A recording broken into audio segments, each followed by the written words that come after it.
Hola, my name is Néstor Bentancor. I'm part of the Hollywood Critics Association, and I'm so happy today to be joined by my friends and fellow members. Well, hello, everyone. I'm Jana N Nagase. And I'm Lupe Rodriguez Haas, and I'm so glad to be here with you guys. We are all super excited about this HCA Roundtable, talking about Acapulco, the new phenomenal Apple TV Plus show premiering this week. And we have its star, the one and only, Eugenio Derbez. It is such a pleasure for me to be speaking to you today alongside my fantastic, phenomenal fellow HCA members about a great new series in Apple TV Plus, like Acapulco. Thank you so much for your time today. And I think that the first question is, after having such a difficult time, we are still going through this pandemic. It is very, very harsh on everybody. How important is to have a series like this that allows us to escape to another place, another time? But at the end of the day, it's all about connecting with what is important, with family, with friends, having a good time. But at the same time, it allows us to reflect on the positive things that we have to enjoy. How valuable is that nowadays? Well, thanks. That's a great question. I think all of us, we went through this, that we were at home for more than a year and surrounded by kids and family. So I realized that and like probably 90% of the content that we see in platforms were like really violent. Everything was about murders, killing, kidnapping.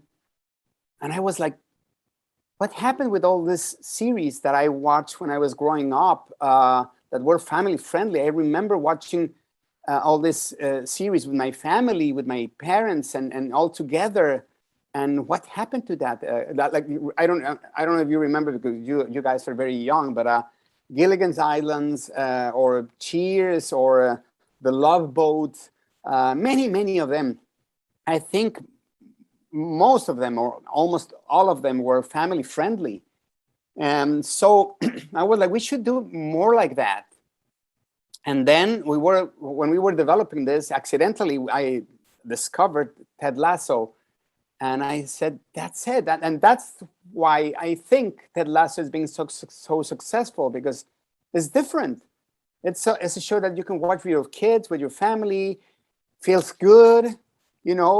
It's about life like ours, not about the super powerful heroes that can kill 20 people at the same time. That's not honestly real life.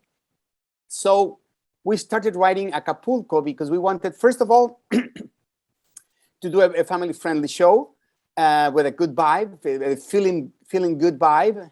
And also, I wanted to change the image that we see of Mexico worldwide. Because what we learn about Mexico is about the news, through the news.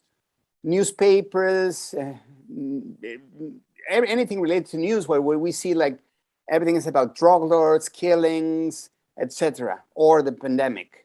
And I wanted to show the beautiful part of Mexico, like Acapulco or the Mayan Riviera, all these beautiful beaches and places that we have in our town, and also about our people. Because if you go to Mexico, you'll see that the waiters, the staff at the hotel, they're very nice, and they love having people around. They're very serviciales, Mm-hmm. So I wanted to reflect that. I wanted to reflect that we're more than what we know about Mexicans and about Mexico.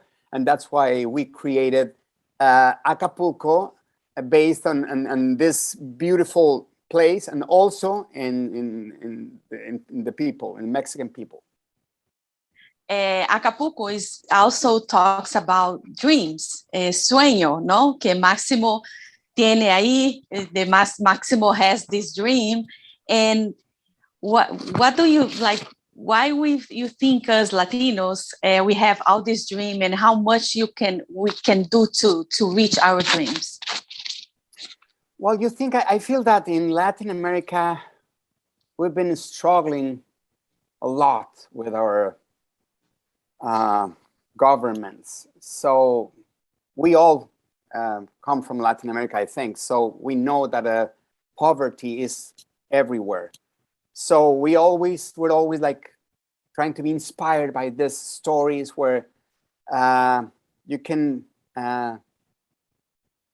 overcome poverty and help your family and all that. So this story is about that. It's about Maximo, who dreams about helping his family, helping his mom that is losing her eyesight, and he wants to just to be a better human being and to be a good son and good brother.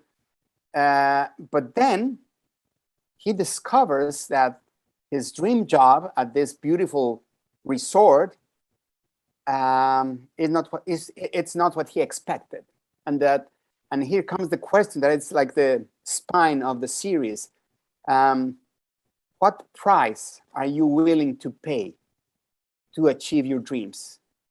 And that's a very interesting question for everyone. So I think that's like the spine of the series. Eugenio, this is my new favorite show. I got up to 4, but I had to stop because it's already late at night. And I've watched all those shows that you mentioned growing up. And it is like those shows. It's such a good feeling. Maximo is just like this wholehearted guy. And what I really love about it, it's set in the 80s. So we have 80 songs sung in Spanish. And you really use the music for comedy effect. And I love that. That is just so unique in this series.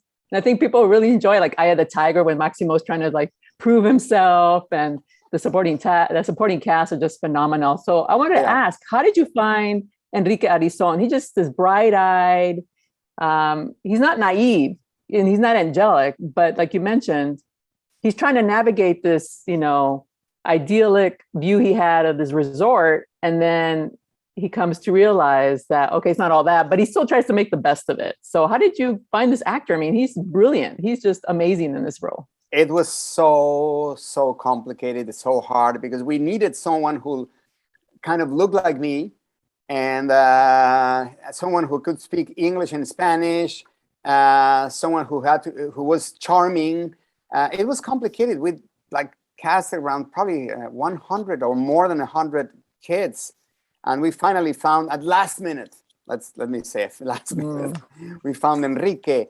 And we were really happy with him. And also, we have an amazing cast. We have Damian Alcázar, who's one of our best actors in Mexico. Vanessa Bauche, she was in Amores Perros.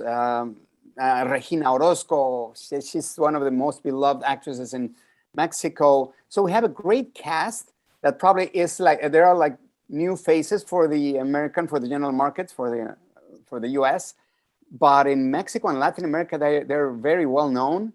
And so I think we found a great balance between great acting, great characters, and talented and everything. Yeah, they're all amazing. I mean, every single actor brings something to it, and that's just so very special. Kind of like Ted Lasso, like every single character exactly has, like you can root for every single person, and you can root for every single person here, even the gringos. Exactly. Even the gringos are amazing. And Memo, I love Memo. Oh my God, Fernando Carza, he's amazing. We discovered him. He's so funny, so naturally funny. You working here in Hollywood, you always try to look for the authentic Latino experience and representation. Can you talk about that balance of creating something that is at the same time very universal, and we have this underdog coming of age story, but at the same time is super specific and is avoiding cliches? How difficult and how important is that for you? It was very important for us. I promised myself that if one day I would be able to produce in Hollywood, I would try to break the stereotypes, because I was like tired of every time they call me for a role, I'm not talking that far away. I started working here in the US from around 2004, 2005 until now.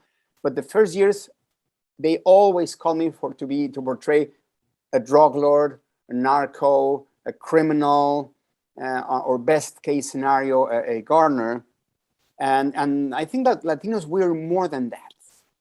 So I promised myself to try to break all the stereotypes. Why not, like I did in Overboard, where supposedly the woman was the billionaire and the guy was the carpenter.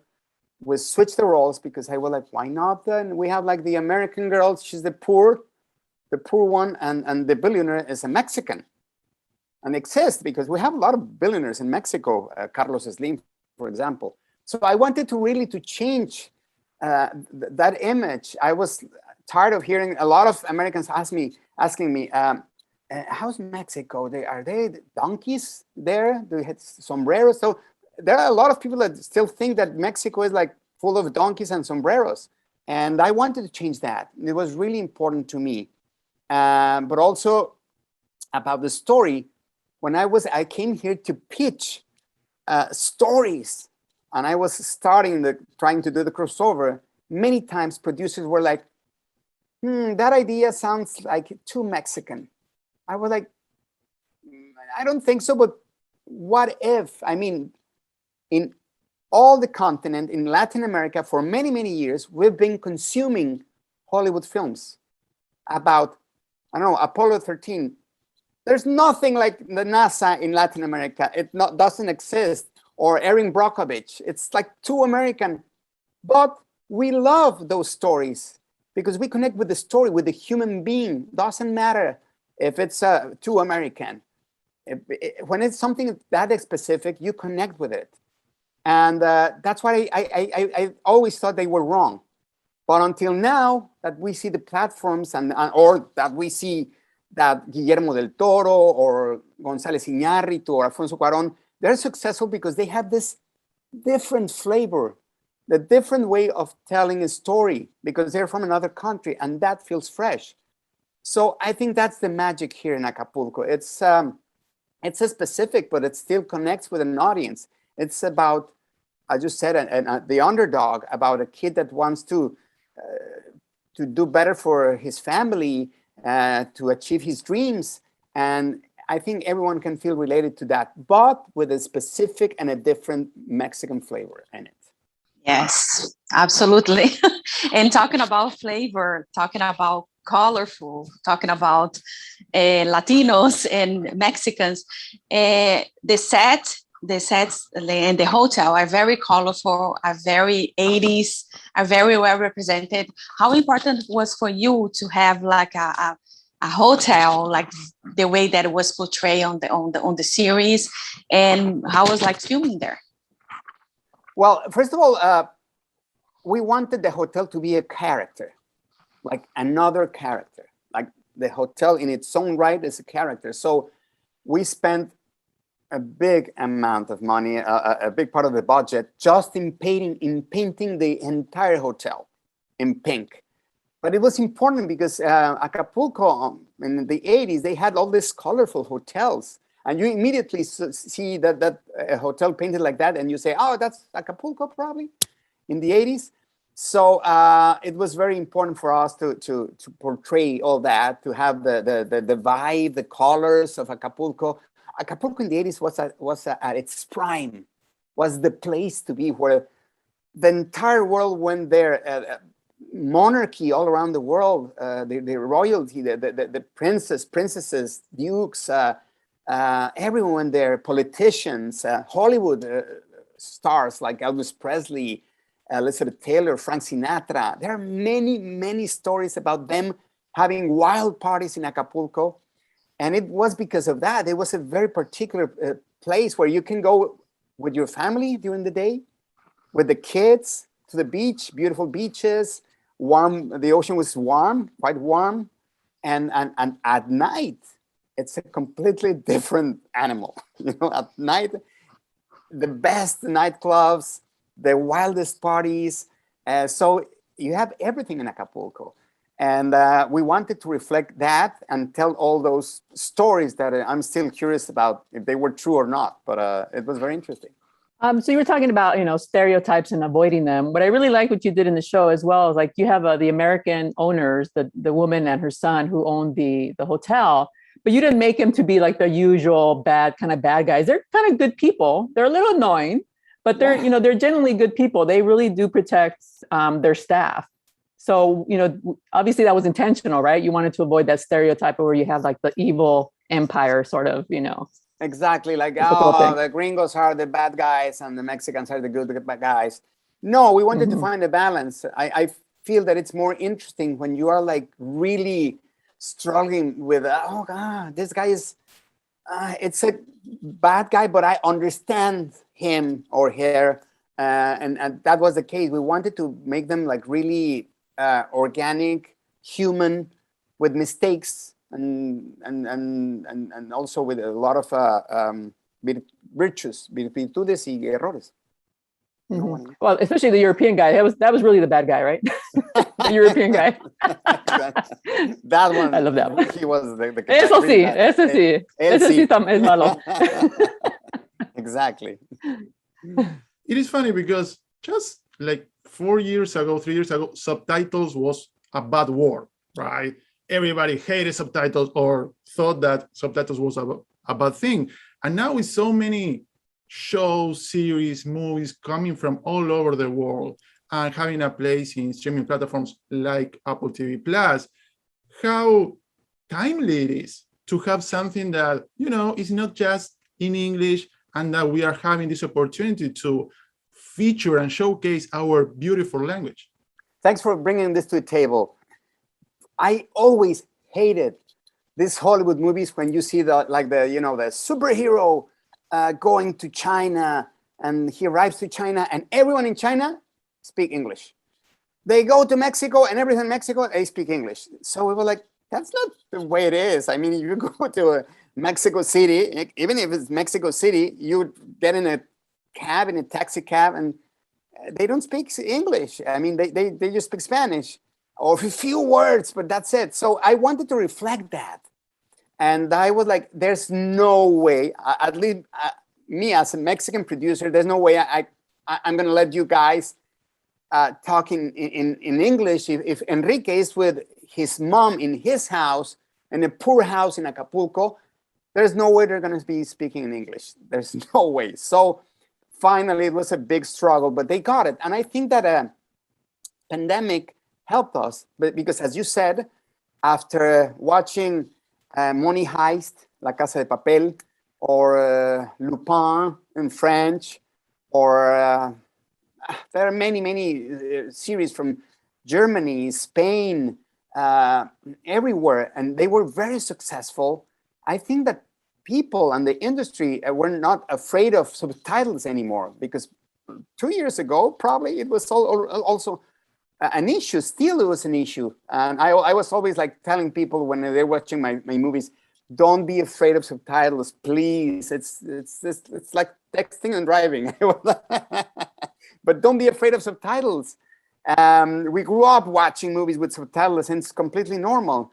And I think it flows. I think that if you're watching the series, there's a point where you don't even realize that you're reading subtitles, because it really flows very natural and organic.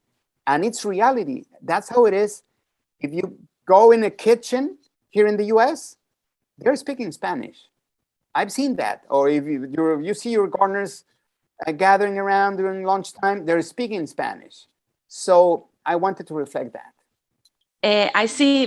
We already saw Máximo in how to be a Latin lover in the movie. How was the difference between Máximo there and Máximo in the series? A lot. I mean, when we pitched the series, it was based in the movie, in How to Be a Latin Lover. But later, when we were developing the series, we decided to make a different character, more family-friendly, and with more layers and depth. And we thought that we should make him more human and get rid of this Máximo that was a social climber, that was a womanizer. So we decided to make him more naive, and so he could struggle with all these issues that he has to face, all these obstacles that he has to face when he gets into the hotel and guests are asking him to do things that he would never imagine. And that's when he has to evaluate, should I do this just for money? But on the other hand, I need the money to help my family. So is that a good thing? Even though I'm doing a bad thing, I end up doing a good thing. So we love that kind of stuff. So we realized that we should change the character. So at the end, it's completely different from the movie. It's just like slightly based in the movie, but the character is completely different.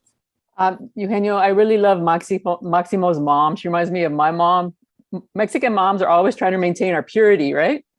Exactly. Like they want us to keep to our principles, and that's, my mom always says, be careful, people always try to corrupt you.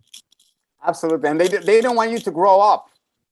Actually, Latinos, we're living with our parents, even though we're 30s or in our 30s or in our 40s. It's like normal. Like I'm 42, and where do you live? With my mom. Oh, okay, good. It's like a normal thing. They don't want us to leave. Like we like always, like como dice, como muéganos, So yeah, we wanted to reflect all that, how moms are con los Latinos, no?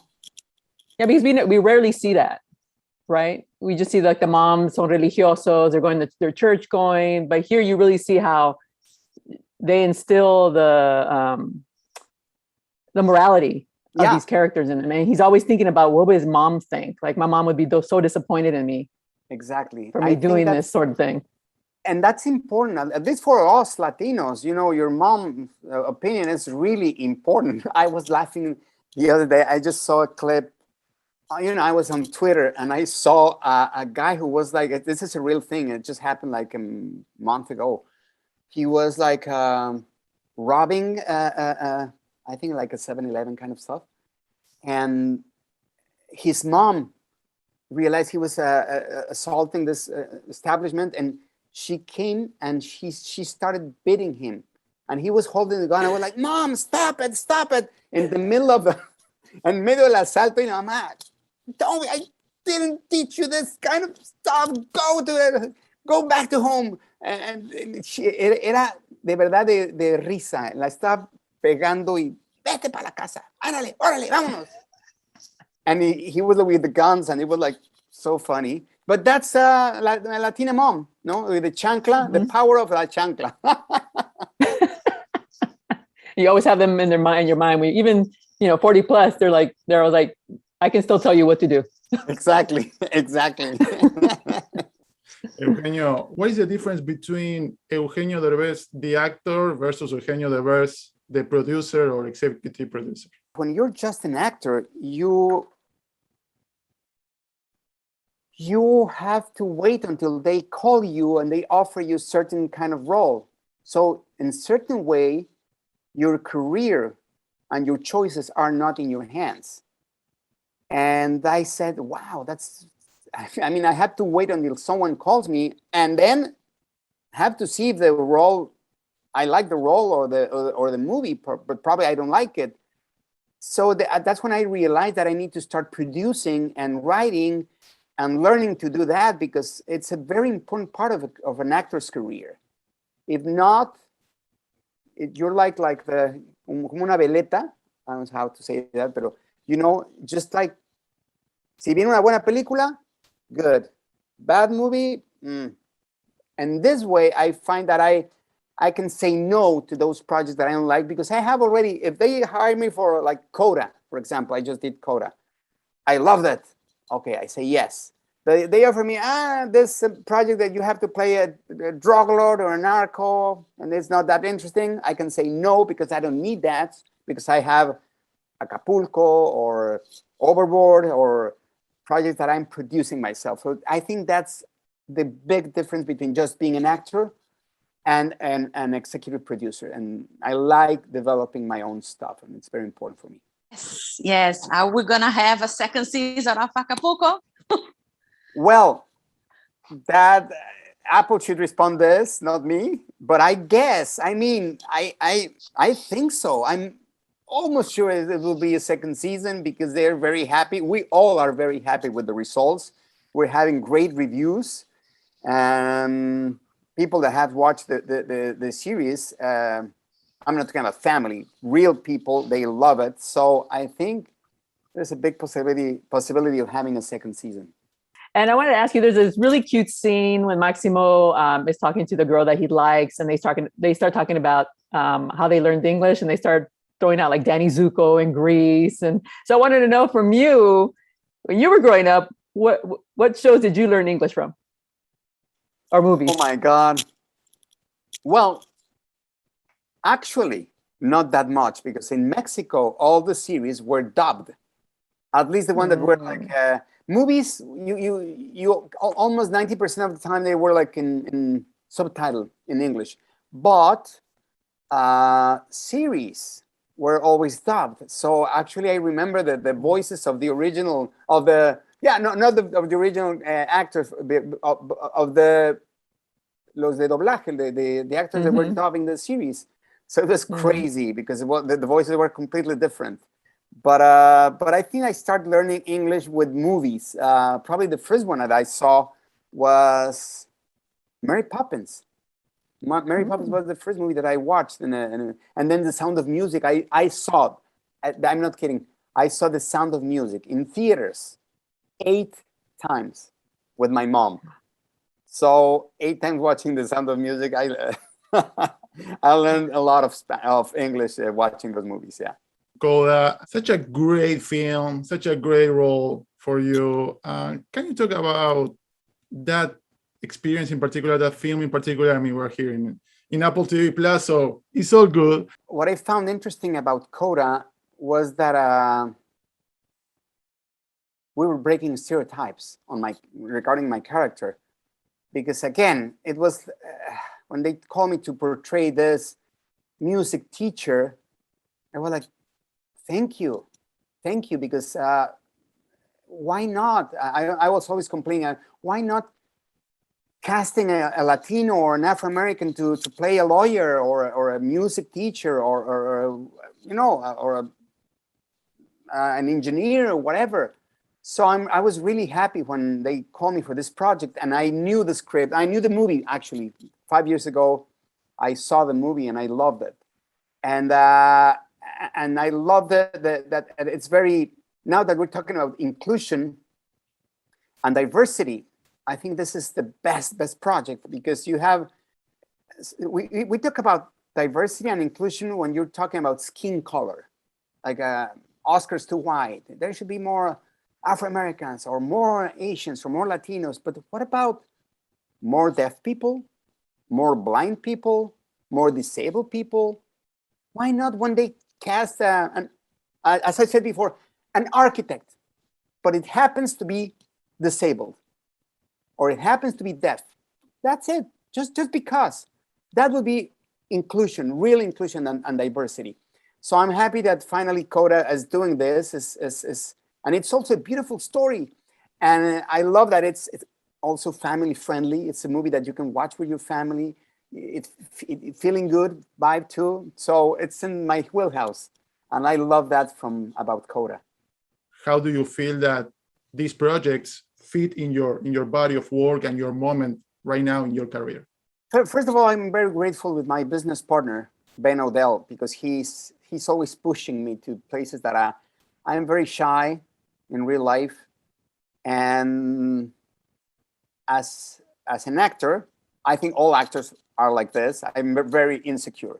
So I'm always like thinking, no, I'm not gonna be able to do this. I can't do that.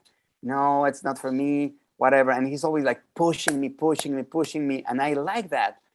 And I think that now that I see all the slate that we have, and I see all the projects that we have, I feel so happy because of what I said before. That allows me to be picky and to choose the price that I like.